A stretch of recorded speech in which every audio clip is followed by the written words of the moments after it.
Muse's arrival on the scene was as theatrical as it was chilling.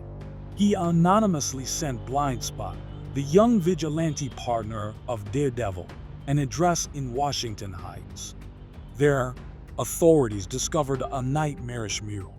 From a distance, it may have appeared merely provocative, but upon closer inspection, it revealed the blood of over 100 missing people. Weeks later, he defaced his own mural with the phrase, "You're only as good as your last performance," and sent investigators to a new address.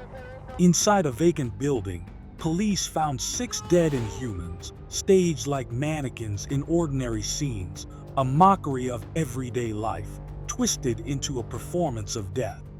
When Matt Murdock arrived on the scene, he sensed Muse from afar and found him on a rooftop. After introducing himself, Muse, always a step ahead, used a dummy grenade to escape confrontation. It would not be their last encounter. Muse soon made a more public statement, attacking a courtroom and kidnapping Judge Laird, who had been working to restrict access to the site of Muse's earlier work. Also taken were Councilwoman Andrea Pearson and 2 police officers. Muse brought them to the sewers, planning to use them in his next performance. Blindspot gave chase and managed to rescue the victims by disorienting Muse with his camouflage suit. But his tech failed, and Muse captured him. In his garret, a hidden sanctuary of horror, Muse pondered Blindspot's fate. Daredevil tracked them down and intervened, but not in time. Muse gouged out Blindspot's eyes, a symbolic punishment for a fellow artist who dared interfere. As he fled, Muse revealed a final horror. The missing victims from his blood mural, still alive, hanging from the ceiling, their blood slowly drained. To delay Daredevil, he cut them down, forcing the hero to save them. But Muse's escape was short-lived. Inhuman authorities apprehended him on the rooftop. Even in restraints, he remained theatrical, breaking his own fingers as Daredevil approached, mocking the hero's desire to end his art. This is what you wanted, isn't it? Daredevil removed his mask, and Muse was taken to New Adelan, locked deep within its high-security prison. Time passed, and his wounds healed, but his hunger for expression remained.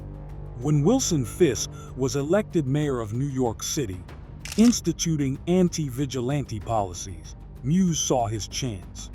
The idea of a city silencing its defenders fueled his creativity. Inspired by Daredevil's continued resistance, he escaped prison, killing 12 guards in the process. What followed was a reign of terror masked as artistic revolution. Muse painted massive murals across Manhattan, irremovable graffiti glorifying vigilantes like Daredevil, Punisher, and others.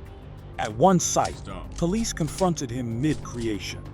Muse slaughtered the officers and decorated the piece with their bodies. Mayor Fisk seized the opportunity to blame the vigilantes, further tightening his grip on the city. But not everyone bowed to Muse's madness. Blindspot, whose sight had been miraculously restored by the hand, sought justice. He defaced one of Muse's murals, knowing it would provoke the artist. "Okay, Muse, come get me."